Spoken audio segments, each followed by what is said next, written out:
नमस्कार दोस्तों, स्वागत है आपका न्यू डिस्कशन में। आइए डिस्कस करते हैं आज का करंट अफेयर्स। यदि आपको चाहिए पीडीएफ तो आप टेलीग्राम पर जाइए, वहां पर सर्च कर लीजिए सिविल इन्हेंस, उसे ज्वाइन कर लीजिए या फिर डिस्क्रिप्शन बॉक्स में लिंक दे दूंगा, उसे आप डाउनलोड कर सकते हैं। यह है यूरिया गोल्ड। इसकी खासियत क्या है, चर्चा में क्यों, इसके बारे में जानेंगे।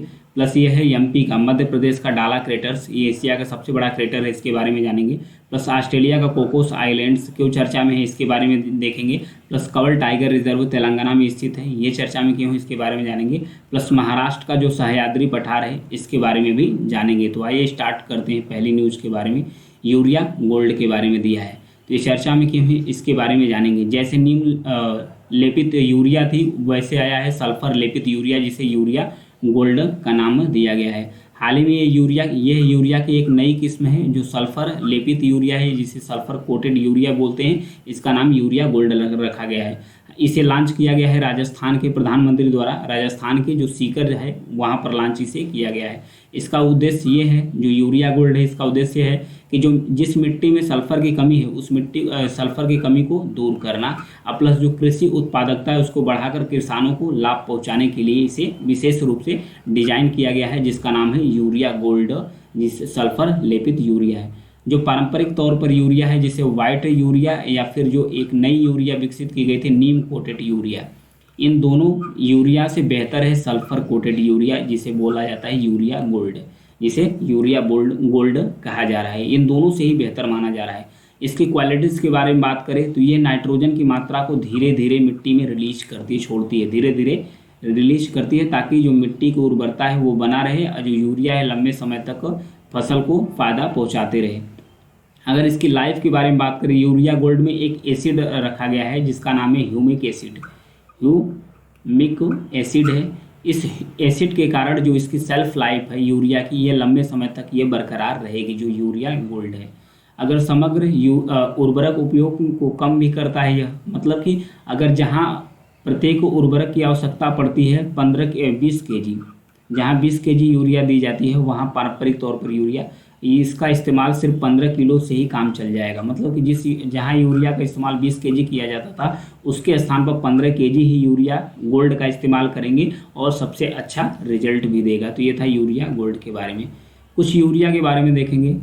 यूरिया नाइट्रोजन युक्त तो एक सामग्री होती है जिसमें 40% तक नाइट्रोजन की मात्रा होती है। इसका काम क्या होता है, इसका काम होता है जो हरी पत्तियां होती है पौधों को, उसके विकास में यह काम करता है। प्लस उसके बाद पौधों को नाइट्रोजन की मात्रा प्रोवाइड्स कराता है। प्लस जो हरे पेड़ पौधे होते हैं उन्हें क्या करता है, उसमें जो प्रकाश संश्लेषण की प्रक्रिया होती है उसको भी ये बूस्ट करता है, उसको भी यह प्रमोट करता रहता है।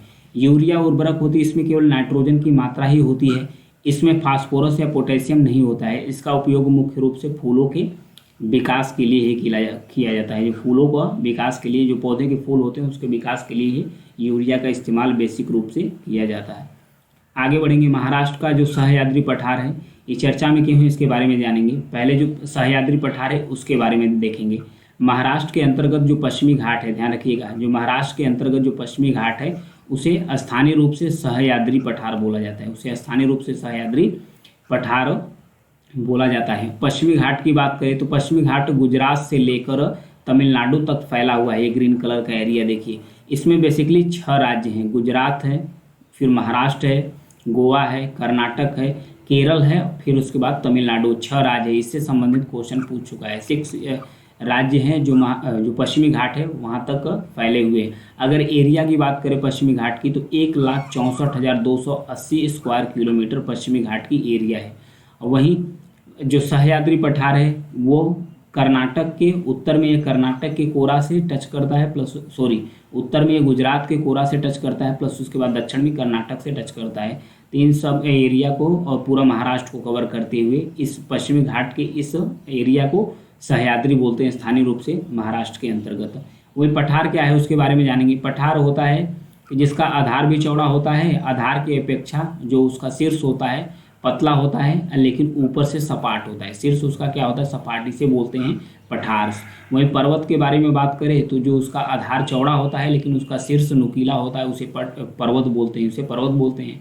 मैदान की बात करें तो मैदान पठार से भी नीचे एक समतल मैदान होता है, उसे मैदान बोलते हैं। ये तो हो गया डिफरेंस मैदान, पठार और पर्वत के बारे में। सह्याद्री पठार के बारे में तो ये जान ही लिया कि ये गुजरात से, उत्तर में गुजरात से लेकर कर्नाटक के एरिया तक पूर्व महाराष्ट्र को कवर करते हुए सह्याद्री पठार फैला हुआ है। अगर इसकी ऊंचाई की बात करें तो 1000 मीटर इसकी ऊंचाई है। इसकी ऊंचाई 1000 मीटर इसकी ऊंचाई है। और भी कुछ विशेषताओं के बारे में इसके बारे में जानेंगे। जो सह्याद्री पर्वत श्रृंखला है, पश्चिमी घाट में इसे पश्चिमी घाट को ही स्थानीय रूप से महाराष्ट्र में इसे सह्याद्री बोलते हैं, ये तो हो ही गया है।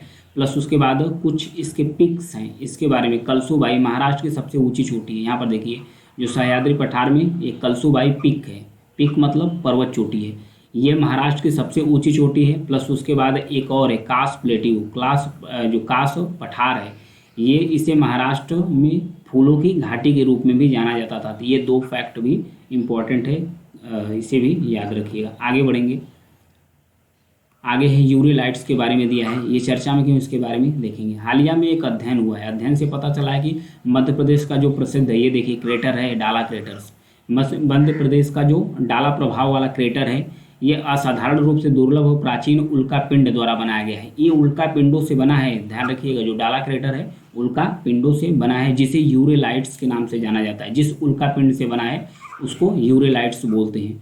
पहले तो यूरेलाइट्स के बारे में जान लेते हैं। यूरेलाइट्स एक आदिम उल्का पिंड है जिसे दुर्लभ वर्ग में रखा गया है। ये जिस उल्का पिंड से ये क्रेटर्स बना है उसे यूरेलाइट्स बोलते हैं। यूरेलाइट्स में है क्या क्या, ओलिविन है, पायरेक्सिन है, के साथ साथ सिलिकॉन का जो चट्टान होता है वो भी इसमें स्थित है। किसमें, जो उल्का पिंड जो एमपी में, मध्य प्रदेश में गिरा है, भारत के जो मध्य प्रदेश राज्य है उसमें गिरा है।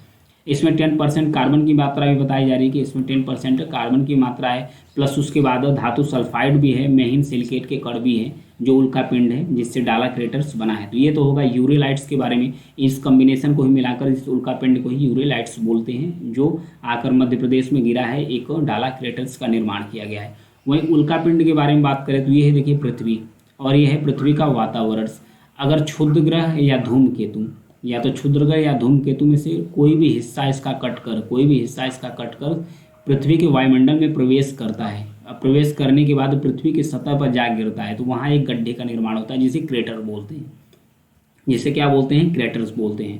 तो ये जो कटकर पिंड गिरता है धूमकेतु या तो क्षुद्र ग्रह से, उसे बोलते हैं उल्का पिंड, उसे बोलते हैं उल्का पिंड। अब धूमकेतु क्या होता है, धूमकेतु बर्फ और, ध्यान रखिएगा, बर्फ और धूल कण से मिलकर बना होता है धूमकेतु। अगर क्षुद्र ग्रह की बात करें तो क्षुद्र ग्रह खनिज और प्लस चट्टान, खनिज और चट्टानों से मिलकर बना है जो क्षुद्र ग्रह है, क्षुद्र ग्रह जिसे एस्टेरॉइड्स भी कहते हैं।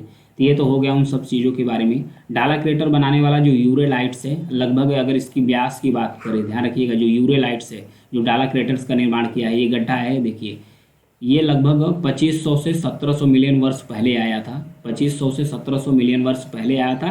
15 किमी प्रति सेकेंड की असाधारण गति से पृथ्वी के वायुमंडल में ये प्रवेश किया था। ये था यूरेलाइट्स के बारे में। और भी इसके बारे में कुछ जानकारी देखेंगे। यहाँ पर देखिए है डाला क्रेटर एशिया का सबसे बड़ा और दुनिया का 7वां सबसे बड़ा इम्पैक्ट क्रेटर माना जाता है। ये देखिए डाला क्रेटर, इसे एशिया का सबसे बड़ा नंबर 1 यानी एशिया का सबसे बड़ा क्रेटर बोला जाता है जो गड्ढा है, और दुनिया का 7वें नंबर पर है। डाला क्रेटर दुनिया के 7वें नंबर पर है और एशिया में पहले नंबर पर। अगर एशिया में पहले नंबर पर है तो भारत में जाहिर सी बात है पहले नंबर पर होगा ही। भारत में कुल 3 उल्का पिंडों से बने क्रेटर्स हैं, 3 उल्का पिंडों से बनाए गए क्रेटर्स हैं। एक तो हो गया डाला क्रेटर्स, दूसरा एक लोनार है महाराष्ट्र में, इससे लोनार झील भी बनी है, लोनार झील भी बनी है, ध्यान रखिएगा। ये क्रेटर से बनाई गई झील है लोनार झील। ये रामगढ़ का जो क्रेटर्स है, रामगढ़ कहाँ है, यहाँ है राजस्थान में, रामगढ़ का भी क्रेटर्स है, ये भी उल्का पिंड से बना हुआ है, ये भी उल्का पिंड से बना है। तो भारत में 3 उल्का पिंड प्रभाव वाले क्रेटर्स हैं, एक है डाला क्रेटर्स, एक है रामगढ़ का क्रेटर्स, एक है लोनार क्रेटर्स। इन तीनों क्रेटर्स के बारे में भी याद रखिएगा। आगे बढ़ेंगे। कंवल टाइगर रिजर्व है, ये चर्चा में क्यों है इसके बारे में जानेंगे। कंवल टाइगर रिजर्व, इसमें बताया जा रहा है कि जो बाघ हैं उनकी संख्या लुप्त होती जा रही है। तो इसमें अध्ययन किया गया था, जो कंवल टाइगर रिजर्व हैं से स्थानीय स्तर पर बाघों को खत्म कर दिया है। हालांकि तेलंगाना के मुख्य जो वन्यजीव वार्डन हैं जिनका नाम है लोकेश जायसवाल, इन्होंने कहा कि जो कोर कंवल रिजर्व है इसके जो NTCA